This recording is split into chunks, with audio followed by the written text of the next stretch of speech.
I'm Faith, 30 years old. On my most recent birthday, my father appeared at my apartment door, the first visit in 3 long years, and placed an envelope in my hands that would unravel every truth I'd ever held about my family. He spoke words that still echo in my mind. Your grandmother left this for you. She passed away convinced you'd never amount to anything. Yet inside lay a letter. Its opening line stopped my breath. If you're reading this, you survived your parents. I always knew you would. Then came a key, a hidden secret, and documents concealed for 5 years. Revelations that reshaped everything I understood about my grandmother, my father, and the inheritance I had been assured was never mine. Before I reveal what unfolded, if this story resonates with you, please like and subscribe, only if it truly speaks to you. And in the comments, let me know, where are you tuning in from and what time is it there right now? Now let me carry you back 5 years to my grandmother's funeral, where this journey truly began. The funeral parlor carried the scent of lilies and quiet wealth. My grandmother, Eleanor Mercer, rested in a polished mahogany casket worth more than my entire car. White blossoms spilled around her as though she merely slept in an endless garden, while a string quartet played something gentle and unmemorable in the background. At the room's heart stood my father, Richard Mercer, not mourning but receiving. He clasped hands with colleagues, offered measured thanks, his Rolex flashing beneath the chandelier with every gesture.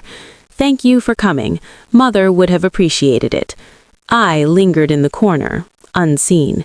My stepmother, Victoria, glided through the crowd in sleek black Chanel, embodying the perfect daughter-in-law.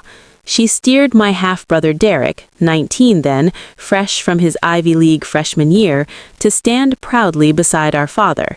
"This is Derek," she announced to anyone listening, "Eleanor's cherished grandson." She beamed at him. No one presented me. At 25, I was already a 3rd-grade teacher in a struggling public school, already branded the family's quiet failure, the daughter who chose a modest calling over a glittering career. Yet, as I stood alone near the floral tributes, one thought anchored me. My grandmother once called me her little star. She taught me to read before I started school. After my mother died, she opened her home to me for 2 precious years, the happiest of my childhood. She sent me hand-written letters long after I grew up, always on cream stationery embossed with her initials, kept ready in her desk drawer. I didn't yet realize those letters held significance, that she had been quietly preparing for years. I only knew she was gone, and no one around me seemed to see my sorrow. To grasp what followed, you must understand my origins.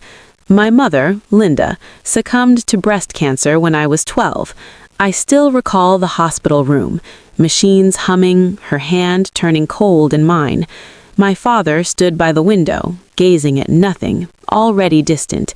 He never learned, or perhaps never wished, to parent alone. 2 weeks after her funeral, he drove me to grandmother's home in Vermont, a graceful colonial well with a sweeping porch and rose-filled gardens. He said he needed time to heal. That time stretched into 2 years. Those years with Grandma Eleanor were magic. She shaped pancakes into stars, read Anne of Green Gables aloud with every voice, shared tales of my mother as a child, stories my father avoided because memories of Mom unsettled him. "Your mother was so brave," she whispered one night, tucking me into the bed that had once been hers. "And you are brave too, Faith. Never let anyone convince you otherwise." At 14, my father remarried. Victoria, elegant, refined, a decade his junior, insisted she wanted me back, wanted us to be a true family. I returned to his new suburban colonial, 5 bedrooms strong. My room was the smallest, pressed against the garage wall, distant from everything that mattered. A year later, Derek arrived. In an instant, I faded into the background. I didn't see it then, but those 2 years weren't merely comfort. Grandmother had been watching, planning, quietly concerned about the man her son was becoming. By college graduation, elementary education degree in hand, my father had ceased feigning interest. He skipped the ceremony. Client meeting, he explained. You understand. I did. Derek's university acceptance was a lavish party, 50 catered guests, my father toasting the future of the Mercer legacy. I sat at a rear table, sipping wine worth more than my weekly groceries, watching them celebrate the child who counted. Holidays and gatherings followed the same script. My father would corner me eventually. Still teaching? Yes, Dad. Salary these days, 42,000. A short, dismissive laugh. I hand Derek that much just for pocket money. He wasn't joking. Derek cruised in a BMW my father had gifted him. I drove a second-hand 2012 Honda Civic, bought with my own savings. One Thanksgiving, loud enough for me to overhear, he told a business associate, "Daughters, they don't grasp ambition. It's in the biology. Women think small, family, feelings, that sort of thing. Nothing wrong with it, just don't expect them to build empires." Victoria would nod, patting my hand gently. "Faith is nurturing," she'd murmur, as if bestowing a second-place ribbon. My gift, teaching children to read, staying late for those who struggled, earning $42,000 a year while my father acquired yachts. I never pushed back. I'd learned young that challenging Richard Mercer only deepened the rift, so I remained silent. I remained small. And for far too long, I carried the quiet belief that my grandmother, too, had been disappointed in me. 2 weeks after the funeral, we assembled in a downtown law office. Dark paneling, deep leather chairs, the faint scent of polished wood and old paper. My father claimed the head of the long table as though it had always belonged to him. Victoria sat to his right, poised and attentive. Derek to his left, already scrolling on his phone. I took the chair nearest the door, as far from the center as possible. The attorney was unfamiliar to me, a younger man who kept stealing glances at my father with thinly veiled unease. He cleared his throat and began. Most of the reading blurred past, dense legal phrasing, property listings, charitable bequests. What cut through the fog was this. To my son, Richard Mercer, I bequeath 90% of my estate, to be administered and distributed among family members at his sole discretion. My father gave a small, unsurprised nod. To my granddaughter, Faith Mercer, I leave the sum of $10,000 to be applied toward the purchase of a reliable vehicle. $10,000. Enough, perhaps, for a dependable used car. Nothing more. Victoria reached across the table and squeezed my hand. "That's sweet," she whispered. "She wanted you safe on the road." I could only nod. Words had deserted me. Derek never even glanced my way. He was already leaning toward our father, murmuring about investment options for his portion. And my father smiled, not with warmth, but with quiet, satisfied certainty. "Mother always knew exactly what people deserved," he said softly. I signed where directed. I shook the attorney's hand. I walked out believing the woman who once called me her little star had examined my life and judged it unworthy. Yet something lingered, faint but persistent. The attorney had paused before certain passages. His gaze had darted to my father, then quickly away. At the time, I dismissed it. I should not have. 5 years slipped by. I continued teaching. I moved into a modest studio, 400 square feet of hard-won independence I could actually afford.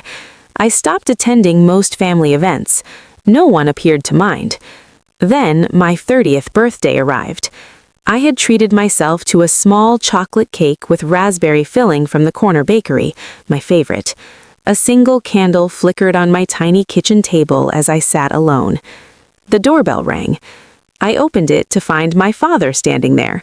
The first time in 3 years he had crossed my threshold. He wore a cashmere coat worth more than my monthly rent and held a yellowed envelope. Found this among Mother's things. Must have been misplaced with old documents. Thought you might want it. He extended it. I took it. Don't get your hopes up, he added, already turning toward the stairs. She wrote it before she passed, probably just sentimental nonsense. He paused at the landing. She died believing you'd amount to nothing, you know. Told me so herself. Said she worried about you. Then he was gone.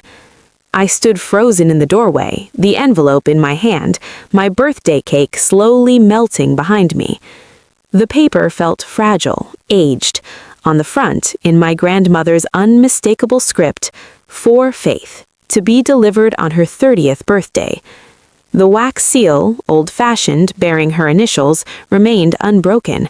My father had not opened it. I closed the door, returned to the table, and carefully broke the seal. Inside lay a single folded letter wrapped around a small brass key. The first line stole my breath. "My dearest Faith, if you are reading this, it means you survived your parents. I knew you would." My hands trembled so violently I could scarcely hold the page steady. Parents, plural, not just my father, as though she had always understood precisely the home in which I had been raised. I read on. "My sweet girl, I need you to hear this clearly. I have never, not for one single day, believed you were anything less than extraordinary. If your father ever convinced you otherwise, he was lying. He lies about many things. It is a habit he inherited from his own father, and one I failed to break." Tears came then, hot and unstoppable. 5 years of carrying the weight that she had given up on me. 5 years of quiet shame dissolving on the page. The key enclosed opens safe deposit box 1247 at the downtown branch of First National Bank. I have named you the sole authorized accessor. Not your father, not his wife, not his son, only you. I set the letter down, picked it up again, read the paragraph 3 more times. Your inheritance, the real one. I did not entrust these matters to my regular attorney. Richard would have discovered them. I placed them where only you could reach them when you were mature enough to understand what must be done. There is also a card inside the box bearing the name Margaret Holloway, an old friend who knows the entire story. Contact her if you need guidance. Remember, my star, you are not what they made you believe you were. You never were. All my love, always, Grandma Eleanor. The key rested cold and heavy in my palm, the number 1247 etched in the brass. Sleep did not come that night. The following morning, I called in sick, the first time in 3 years, and drove downtown. First National Bank stood like a quiet sentinel, gray stone, marble floors, brass fittings, the kind of place that had safeguarded secrets since before the wars.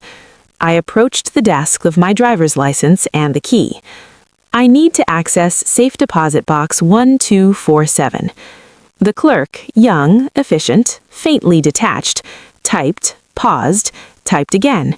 Her brows lifted slightly. "1 moment, please. I'll need to fetch the manager." 10 minutes later, I sat across from Thomas Caldwell, branch manager. Mid-40s, graying temples, kind eyes framed by wire-rimmed glasses. "Miss Mercer," he said, studying his monitor.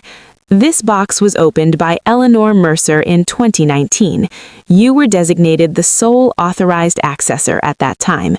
No one," he spoke the words with deliberate care, "has permission to open it. Several inquiries have been made over the years," he added quietly, "but we have honored Mrs. Mercer's instructions to the letter." "Inquiries?" I asked. "From whom?" He hesitated only a heartbeat. "I'm not at liberty to disclose, but your grandmother was exceptionally clear. She told me in person, if anyone else inquires, including my son, tell them the box contains nothing of note, and I have done exactly that." He leaned forward just slightly, his voice lowering. "She also asked me to convey one more thing when the day came, Miss Mercer. She said, When my granddaughter arrives, and she will arrive, tell her I never stopped believing in her, not for a single day." The words lodged in my throat. I couldn't speak. The air itself felt too thick.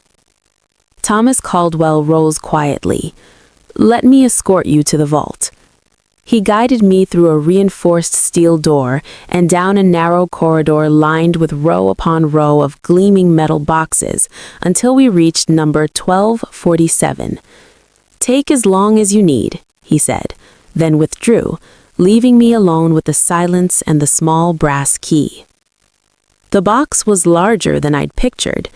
Inside waited a thick manila folder, a slim envelope sealed with red wax, and a leather portfolio stamped with the name of an unfamiliar law firm. I reached for the folder first. The top document stopped my breath. Last Will and Testament of Eleanor Grace Mercer, executed March 15th, 2019. 2 years before her death, after the will I'd heard read aloud in that downtown office. My eyes raced across the pages, legal prose blurring until the critical passages sharpened into focus. "To my granddaughter, Faith Eleanor Mercer, I devise and bequeath the following: my education and personal enrichment trust fund, presently valued at approximately $1.8 million, to be held and administered solely for her benefit, security, and advancement. My real property, situated at 847 Mountain View Road, Stowe, Vermont, presently valued at approximately $1 million, which she may occupy, lease, sell, or otherwise manage in her absolute discretion. $2.8 million. And the Vermont house, the very home where I'd spent the 2 brightest years of my childhood, the porch swing, the rose garden, the star-shaped pancakes." I kept reading. "To my son, Richard Mercer, I leave the sum of $50,000, together with my earnest hope that he will one day comprehend that family is not an enterprise to be directed, but a garden to be nurtured with care." $50,000, not 90%, 50,000. The document bore fresh signatures, witnesses, and a notary seal. Undeniably valid, undeniably later. The folder held more: recent bank statements tracing the trust's balance, the original deed to the Vermont property, still recorded in Eleanor Mercer's name, never transferred as my father had repeatedly claimed, and withdrawal records. Someone had been siphoning funds from my trust, hundreds of thousands of dollars.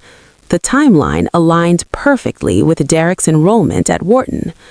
September 2022, $85,000 withdrawn. September 2023, $82,000 withdrawn. May 2024, $150,000 withdrawn. Memo notation: business investment, Mercer Properties, LLC. Total diverted: $317,000. My grandmother's gift to me, my future, my safety, had quietly financed Derek's MBA, his networking trips, his launch into the family empire.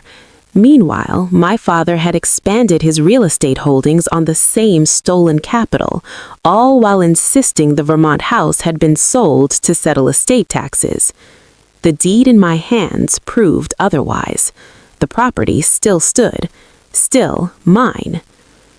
I remained in the vault room nearly an hour, spreading documents across the narrow bench like pieces of a long-buried crime scene. The shaking in my hands had ceased. In its place rose something colder, sharper, more certain. At the folder's bottom lay a single sheet in my grandmother's familiar slanted handwriting.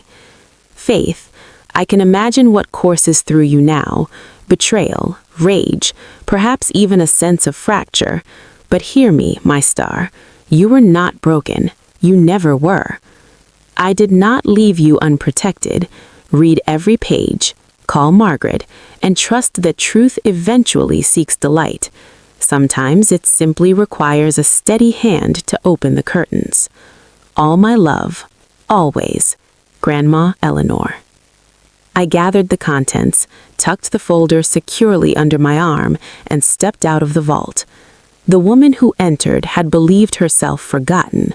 The woman who emerged knew she had been robbed and intended to reclaim every cent, every acre, every truth. Margaret Holloway answered on the second ring. Miss Mercer? Not a question. The tone carried the calm certainty of someone who had waited years for this exact call. Your grandmother assured me you would reach out when the moment was right. I only wondered how long it would take. Her office occupied a converted brownstone on a quiet, tree-shaded street, the kind of address that spoke of discretion and generational wealth without ever raising its voice. She greeted me at the door herself, silver hair swept into an elegant chignon, early 70s, eyes keen as cut glass, handshake firm and deliberate. I handled Eleanor's personal estate planning, real property, trusts, the private instruments, she explained, leading me into a sunlit sitting room where tea service had already waited. She poured tea with steady grace. I witnessed the 2019 will. I notarized it. I hold duplicates of every document you discovered in the box, along with email chains, notary affidavits, and signed statements from both subscribing witnesses.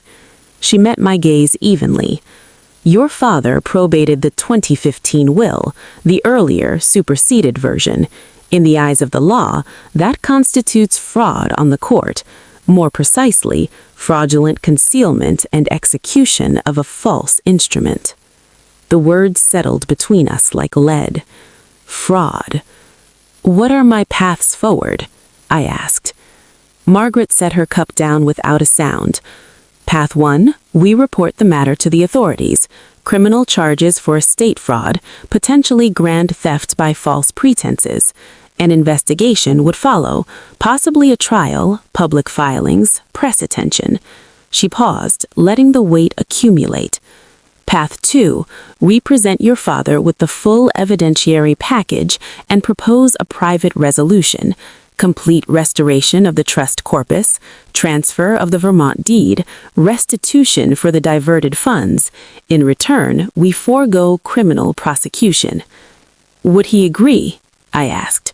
Her smile was narrow, almost surgical. Richard Mercer would agree to nearly anything to prevent his name from appearing in headlines beside words like indicted and embezzlement. The real question, Faith, is what you desire. A quiet return of what is yours, or consequences that strike at the heart of his carefully curated world. I sat in silence for a long time. One part of me burned to see him escorted from his own home in handcuffs, to watch Darrett realize his polished degree, his launch into privilege, had been purchased with money rightfully mine, to let the world witness the man behind the Rolex and the practiced condolences. But another part, the part shaped by my grandmother's quiet letters, her steady patience, her unshakable belief, yearned for something cleaner. I don't want to ruin him, not completely. I want what belongs to me, and I want him to admit it, truly admit it, in front of the people whose opinion matters most to him. Margaret inclined her head, thoughtful. A public acknowledgement without public prosecution, challenging to arrange, but not impossible. What if a public occasion already exists, I said slowly. A moment when his reputation is on full display, when the right eye... I want to give him exactly what he deserves, I told Margaret, in front of the people whose opinions actually matter to him. She reached for her leather-bound calendar and flipped forward 3 weeks. We have work to do, she said simply. The invitation had rested on my kitchen counter for days, like a quiet challenge. Heavy cream stock, gold-embossed lettering, formal script announcing the celebration of Richard Mercer's 65th birthday. The kind of stationery that cost more per sheet than most people spent on a week's groceries. 3 days before the event, Victoria called. Faith. Her voice carried that practiced, syrupy warmth. "Just making sure you received the invitation?" "I did." "Wonderful. Now, about your outfit. Your father's colleagues will be there. The Hendersons, the Clarks, Judge Morrison. These people notice details." "I understand." "Wear something appropriate, something that fits properly. A deliberate pause. And Faith, please don't hover in the corner the way you did at your grandmother's funeral. It draws attention. Mingle, smile, be part of the family." I counted silently to 3. "I'll do my best to represent the family well, Victoria. That's all we ask." She ended the call. I glanced at the dress already hanging in my closet, navy silk, understated elegance. Tucked beside it were my grandmother's pearl earrings, the only piece of jewelry she had left me outright, placed deliberately in the safe deposit box rather than listed in any public will. In my evening bag waited a slim folder, certified copies of the 2019 will, bank statements documenting the withdrawals, the untouched Vermont deed, the notary affidavits, witness statements, everything Margaret had duplicated and authenticated. Margaret herself would attend, not as my guest, but as an old acquaintance of Eleanor's who had heard about the celebration through mutual friends. Perfectly plausible, completely deniable. My father had planned a grand birthday tribute. He was about to receive one he would never forget. For the first time in 30 years, I would speak at a family gathering. The difference this time, I carried proof. I need to pause the story here because this is the moment everything shifted. This is when I stopped being the daughter who quietly accepted whatever crumbs were tossed her way and became someone else entirely. Have you ever stood at such a threshold, knowing that whichever path you take, the old version of yourself cannot follow?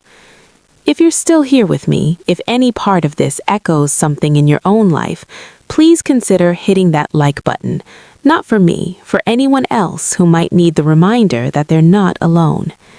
Now, let me take you through the week leading up to the party. 1 week before, my father summoned me. There is no softer word for it. A terse text. "Come to the house, 7 p.m., family meeting." I drove to the 5-bedroom colonial where I'd grown up but never truly belonged. Victoria opened the door and wordlessly escorted me to the study. My father sat behind his mahogany desk, leather chair angled like a throne. Derek perched on a side chair, visibly uneasy. Victoria took up position near the window, arms folded, observing. "Sit," my father said. I sat. "I've heard something troubling." His tone was glacial. "Someone at First National mentioned you inquired about Mother's affairs, safe deposit boxes." I kept my expression even. "I was curious." "Curious." He leaned forward. "Let me be perfectly clear, Faith. Whatever you believe you've uncovered, whatever you think you found, you're mistaken. Mother's estate was settled 5 years ago, legally, properly. The matter is closed." "Dad," Derek began, quiet. Richard's gaze never wavered from mine. "If you persist in reopening settled affairs, making baseless accusations, stirring trouble," he offered a thin smile, devoid of warmth, "people may conclude you've become unwell, the grieving granddaughter grasping for attention. Mental instability can run in families. You know your mother struggled with her own difficulties." The words landed like a deliberate strike, my mother's depression twisted into a weapon. "I would hate," he continued, "for word of your instability to reach your colleagues at that little school. It would be such a pity for your career." I rose slowly. "Thank you for your concern, Dad. I'll see you at your birthday party." I left without another glance. In the car, I allowed myself exactly 60 seconds to tremble. Then I drove home, retrieved my phone, and forwarded the voice memo to Margaret.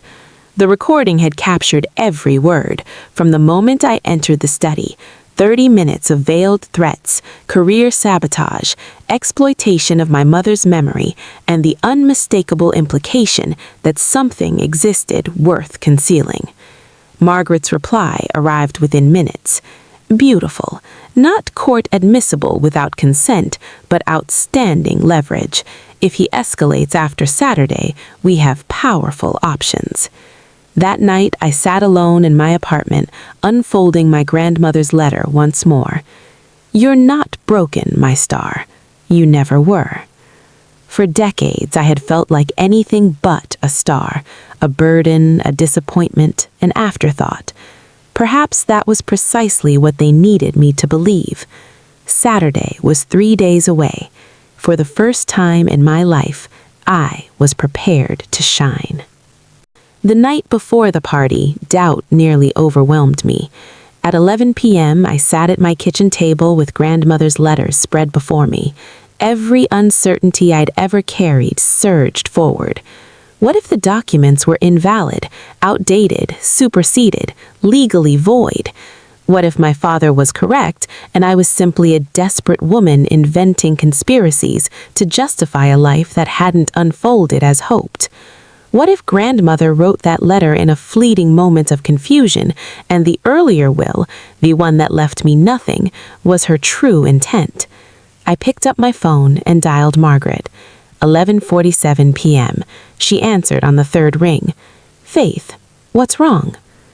What if I'm wrong? The words spilled out.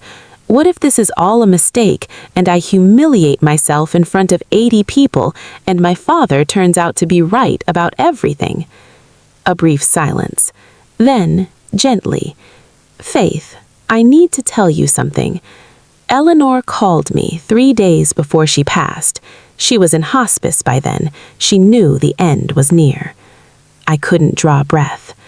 She told me, Margaret, my son is going to try to take everything from Faith. He's been planning it for years. Promise me you'll help her when the time comes. And I promised. Why didn't you reach out sooner? Because Eleanor asked me not to. She said, Faith needs to discover her own strength first. She needs to be ready. She told me in person, if anyone else inquires, including my son, tell them the box contains nothing of note. And I have done exactly that. He leaned forward just slightly, his voice lowering. She also asked me to convey one more thing when the day came, Miss Mercer. She said, when my granddaughter arrives, and she will arrive, tell her I never stopped believing in her, not for a single day. The words lodged in my throat. I couldn't speak. The air itself felt too thick. Thomas Caldwell rose quietly. Let me escort you to the vault. He guided me through a reinforced steel door and down a narrow corridor lined with row upon row of gleaming metal boxes until we reached number 1247. Take as long as you need, he said, then withdrew, leaving me alone with the silence and the small brass key. The box was larger than I'd pictured. Inside waited a thick manila folder, a slim envelope sealed with red wax, and a leather portfolio stamped with the name of an unfamiliar law firm. I reached for the folder first. The top document stopped my breath. Last Will and Testament of Eleanor Grace Mercer, executed March 15, 2019, 2 years before her death, after the will I heard read aloud in that downtown office. My eyes raced across the pages, legal prose blurring until the critical passages sharpened into focus. To my granddaughter, Faith Eleanor Mercer, I devise and bequeath the following. My Education and Personal Enrichment Trust Fund, presently valued at approximately $1.8 million, to be held and administered solely for her benefit, security, and advancement. My real property situated at 847 Mountain View Road, Stowe, Vermont, presently valued at approximately $1 million, which she may occupy, lease, sell, or otherwise manage in her absolute discretion. $2.8 million, and the Vermont house, the very home where I'd spent the 2 brightest years of my childhood, the porch swing, the rose garden, the star-shaped pancakes. I kept reading. To my son, Richard Mercer, I leave the sum of $50,000, together with my earnest hope that he will one day comprehend that family is not an enterprise to be directed, but a garden to be nurtured with care. $50,000, not 90%. $50,000. The document bore fresh signatures, witnesses, and a notary seal, undeniably valid, undeniably later. The folder held more. Recent bank statements tracing the trust balance, the original deed to the Vermont property, still recorded in Eleanor Mercer's name, never transferred as my father had repeatedly claimed, and withdrawal records. Someone had been siphoning funds from my trust, hundreds of thousands of dollars. The timeline aligned perfectly with Derek's enrollment at Wharton. September 2022, $85,000 withdrawn. September 2023, $82,000 withdrawn. May 2024, $150,000 withdrawn. Memo notation, business investment, Mercer Properties, LLC. Total diverted, $317,000. My grandmother's gift to me, my future, my safety, had quietly financed Derek's MBA, his networking trips, his launch into the family empire. Meanwhile, my father had expanded his real estate holdings on the same stolen capital, all while insisting the Vermont house had been sold to settle estate taxes. The deed in my hands proved otherwise. The property still stood, still mine. I remained in the vault room nearly an hour, spreading documents across the narrow bench like pieces of a long-buried crime scene. The shaking in my hands had ceased. In its place rose something colder, sharper, more certain. At the folder's bottom lay a single sheet in my grandmother's familiar slanted handwriting. Faith. I can imagine what courses through you now, betrayal, rage, perhaps even a sense of fracture. But hear me, my star. You are not broken. You never were. I did not leave you unprotected. Read every page. Call Margaret and trust that truth eventually seeks the light. Sometimes it simply requires a steady hand to open the curtains. All my love, always, Grandma Eleanor. I gathered the contents, tucked the folder securely under my arm, and stepped out of the vault. The woman who entered had believed herself forgotten. The woman who emerged knew she had been robbed and intended to reclaim every cent, every acre, every truth. Margaret Holloway answered on the second ring. Miss Mercer. Not a question. The tone carried the calm certainty of someone who had waited years for this exact call. Your grandmother assured me you would reach out when the moment was right. I only wondered how long it would take. Her office occupied a converted brownstone on a quiet, tree-shaded street, the kind of address that spoke of discretion and generational wealth without ever raising its voice.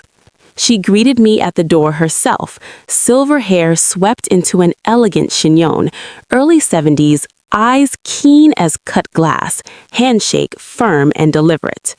She explained, leading me into a sunlit sitting room where a tea service already waited. She poured tea with steady grace. I handled Eleanor's personal estate planning, real property, trusts, the private instruments, not the family's general counsel. That role belonged to Richard's chosen firm. I was Eleanor's friend long before I was her attorney. She met my gaze evenly. I witnessed the 2019 will. I notarized it. I hold duplicates of every document you discovered in the box, along with email chains, notary affidavits, and signed statements from both subscribing witnesses. Your father probated the 2015 will, the earlier superseded version. In the eyes of the law, that constitutes fraud on the court, more precisely, fraudulent concealment and execution of a false instrument. The words settled between us like lead. Fraud. What are my paths forward? I asked. Margaret set her cup down without a sound. Path 1, we report the matter to the authorities. Criminal charges for estate fraud, potentially grand theft by false pretenses. An investigation would follow, possibly a trial, public filings, press attention. She paused, letting the weight accumulate. Path 2, we present your father with the full evidentiary package and propose a private resolution, complete restoration of the trust corpus, transfer of the Vermont deed, restitution for the diverted funds. In return, we forego criminal prosecution. Would he agree? Her smile was narrow, almost surgical. Richard Mercer would agree to nearly anything to prevent his name from appearing in headlines beside words like indicted and embezzlement. The real question, Faith, is what you desire. A quiet return of what is yours, or consequences that strike at the heart of his carefully curated world. I sat in silence for a long time. One part of me burned to see him escorted from his own home in handcuffs, to watch Derek realize his polished degree, his launch into privilege, had been purchased with money rightfully mine. Meanwhile, my father had expanded his real estate holdings on the same stolen capital, all while insisting the Vermont house had been sold to settle estate taxes. The deed in my hands proved otherwise. The property still stood. Still mine. I remained in the vault room nearly an hour, spreading documents across the narrow bench like pieces of a long-buried crime scene. The shaking in my hands had ceased. In its place rose something colder, sharper, more certain. At the folder's bottom lay a single sheet in my grandmother's familiar slanted handwriting. Faith, I can imagine what courses through you now. Betrayal, rage, perhaps even a sense of fracture. But hear me, my star. You are not broken. You never were. I did not leave you unprotected. Read every page. Call Margaret and trust that truth eventually seeks the light. Sometimes it simply requires a steady hand to open the curtains. All my love, always, Grandma Eleanor. I gathered the contents, tucked the folder securely under my arm, and stepped out of the vault. The woman who entered had believed herself forgotten. The woman who emerged knew she had been robbed and intended to reclaim every cent, every acre, every truth. Margaret Holloway answered on the second ring. Miss Mercer. Not a question. The tone carried the calm certainty of someone who had waited years for this exact call. Your grandmother assured me you would reach out when the moment was right. I only wondered how long it would take. Her office occupied a converted brownstone on a quiet, tree-shaded street, the kind of address that spoke of discretion and generational wealth without ever raising its voice. She greeted me at the door herself, silver hair swept into an elegant chignon, early 70s, eyes keen as cut glass. My father's composure finally shattered. She was a confused old woman at the end, he said, voice rising. She didn't know what she was signing. Richard. A calm, authoritative voice cut through the tension.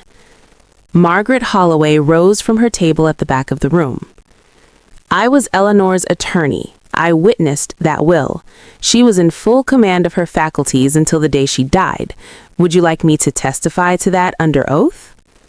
Every head swiveled between Margaret and my father. Who the hell invited you? He snarled. Your mother was my friend for 50 years, Margaret replied, walking forward with measured steps. She knew exactly what you would attempt. She made certain someone would remember the truth. I lifted the will again. This document is certified, Dad. The notary who affixed her seal is in this room. So are both subscribing witnesses. Would you like to keep lying in front of all these people? Margaret reached my side. The air in the room seemed to thicken and cool. For those who don't know me, she addressed the crowd with the quiet confidence of someone who had spent decades commanding courtrooms. My name is Margaret Holloway. I am a retired estate attorney, and Eleanor Mercer was one of my dearest friends. My father looked as though he might bolt, but he was surrounded, trapped by colleagues, clients, judges, and business associates whose good opinion he had spent a lifetime cultivating. Eleanor called me 3 days before she passed, from hospice. She was tired, in pain, but her mind was razor sharp. She told me, "Margaret, my son is going to try to steal Faith's inheritance. I've left proof. Make sure it's found." Victoria made a small, strangled sound. Derek had gone pale as paper. Eleanor also included a specific provision.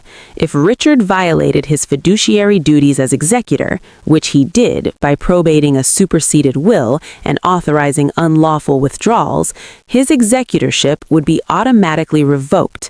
Faith becomes the rightful administrator of the estate. "That's not legally," my father began. "It is," Judge Morrison interrupted. He had stood from his table, expression grave. "Richard, if what these women are presenting is accurate, you are facing executor fraud. That is a felony offense." The room dissolved into urgent whispers. I stood holding documents that laid bare every deception, watching my father's carefully constructed world fracture in real time.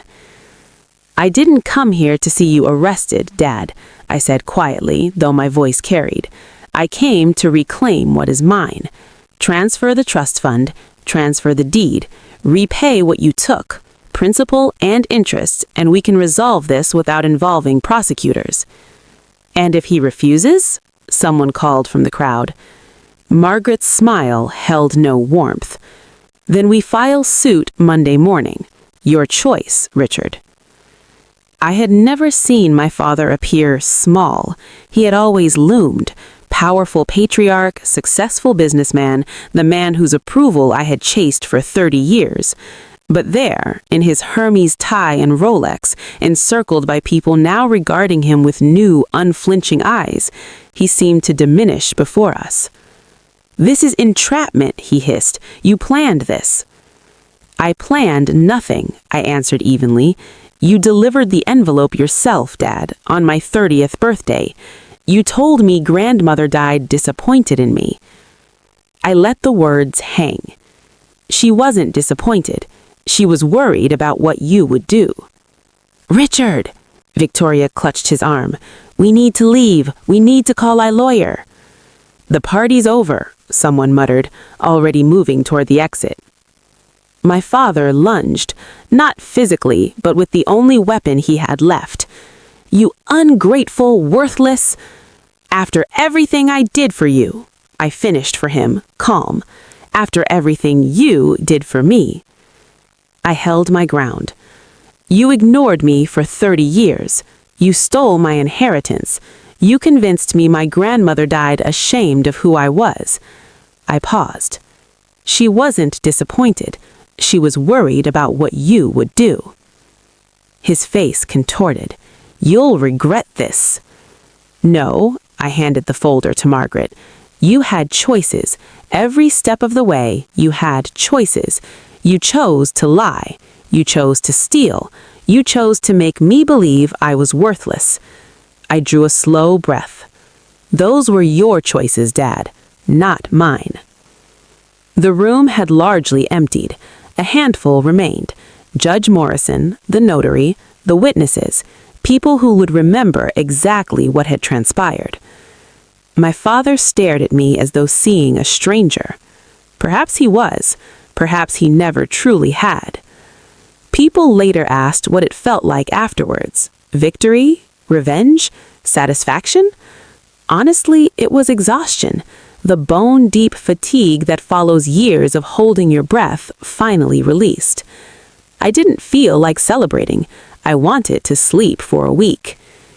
If you're still here, if any part of this story has stirred thoughts about your own family, your own boundaries, the quiet compromises you've accepted for too long, I want you to know you are not alone, and your story is far from finished. A like or a share can mean more than you realize to someone who needs it.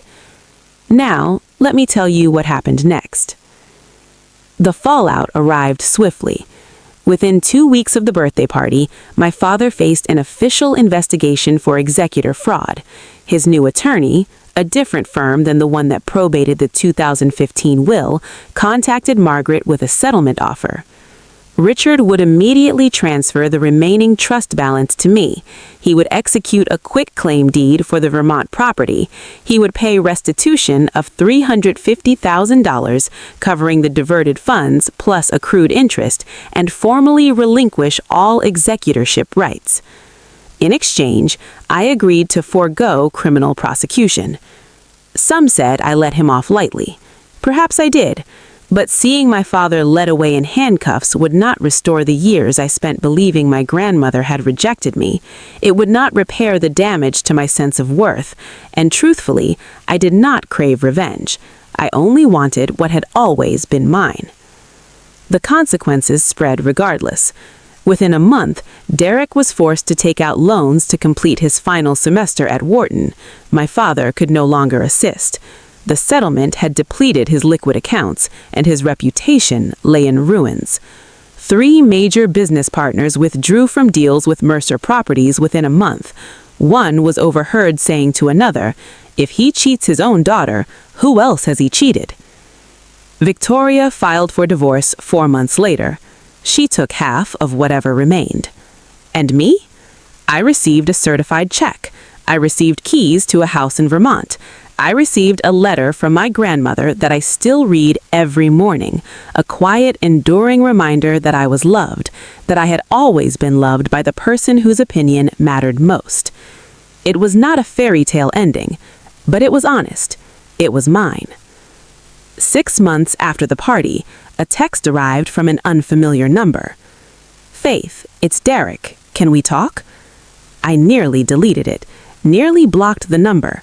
But something held me back. Curiosity, perhaps, or the recognition that Derek had been a child when our parents began shaping who they would become, just as I had been. We met at a downtown coffee shop, neutral ground. He looked different, tired. The easy confidence had evaporated, replaced with something unfamiliar on his face, uncertainty. "I didn't know," he said before I could sit. "I know you probably don't believe me, but I didn't know the money was yours. Dad said it came from Grandma, from the family trust. I never asked where it actually came from." "You never asked why I received nothing either." He flinched, eyes dropped to the table. "I should have," he admitted quietly. "I should have asked a lot of things." No, I didn't. I just accepted what I was told.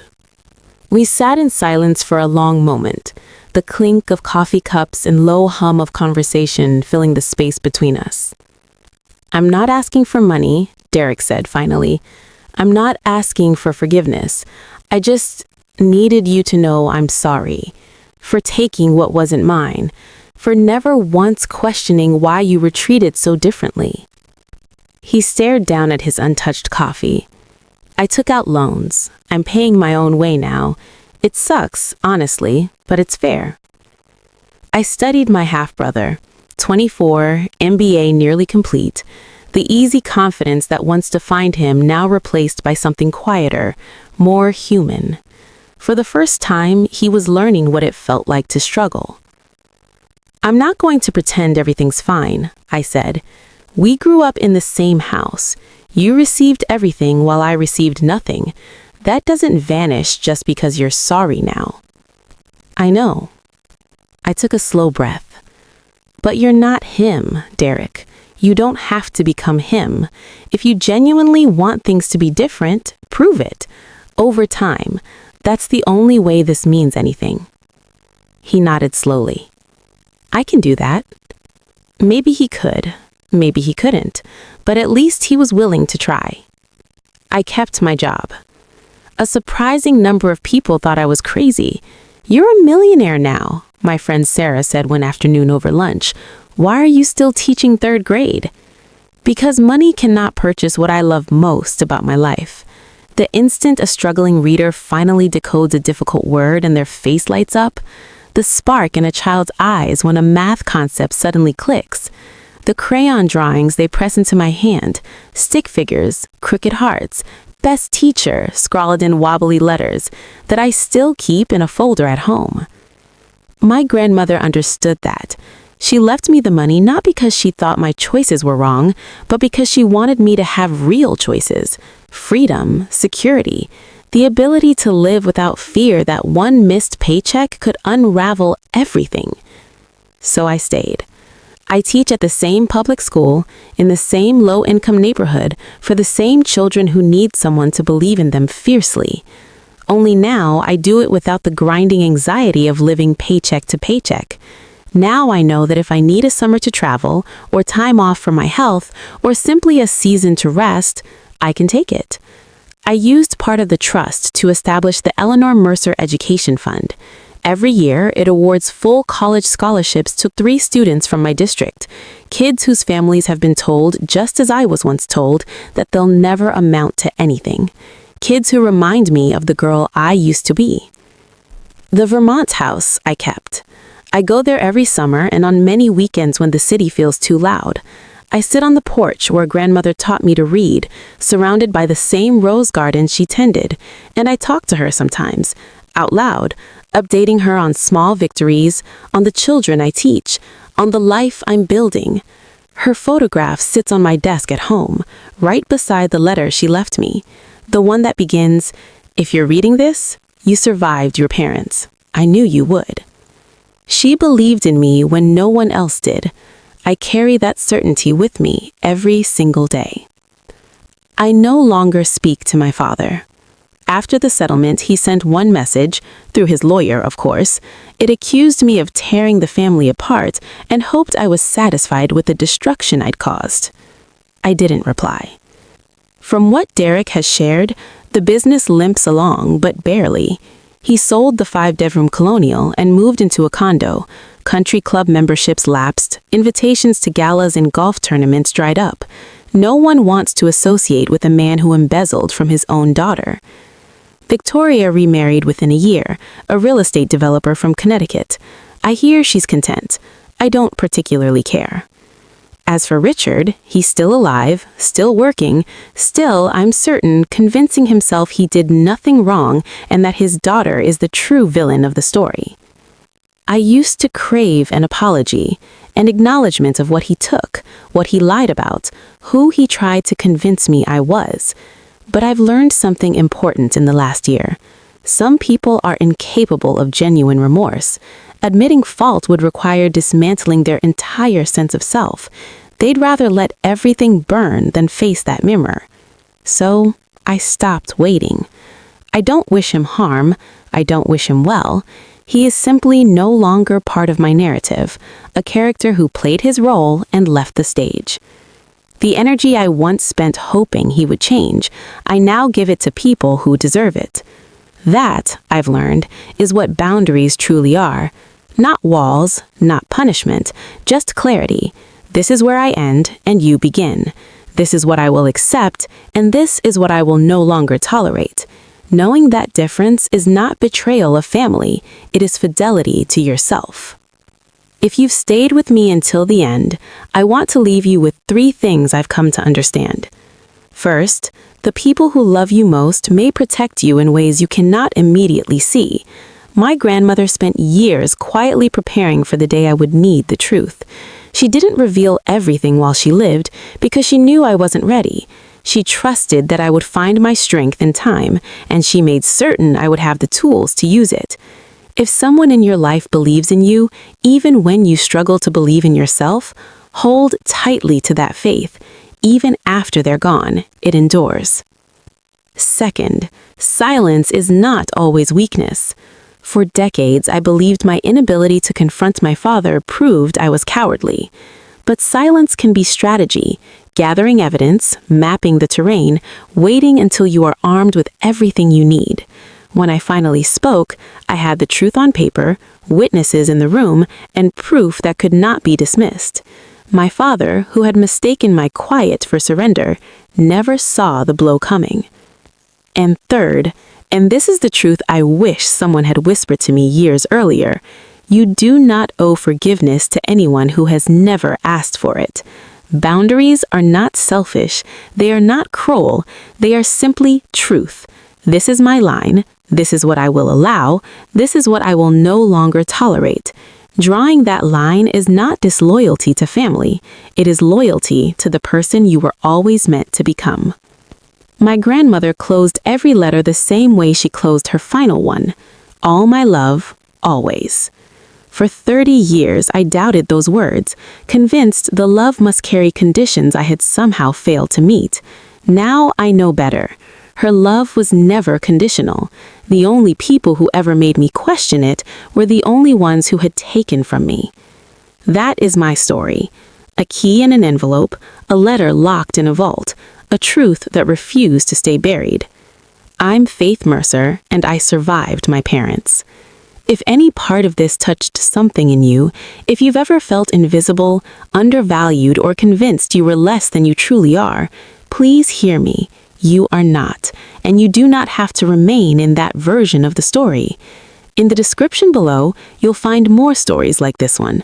People who found their voices, who stopped accepting less than they deserved, who chose themselves. Watch them if the words here stirred something. And if you know someone who needs to hear this message today, share it. You never know whose strength is waiting for permission to rise. Thank you for listening.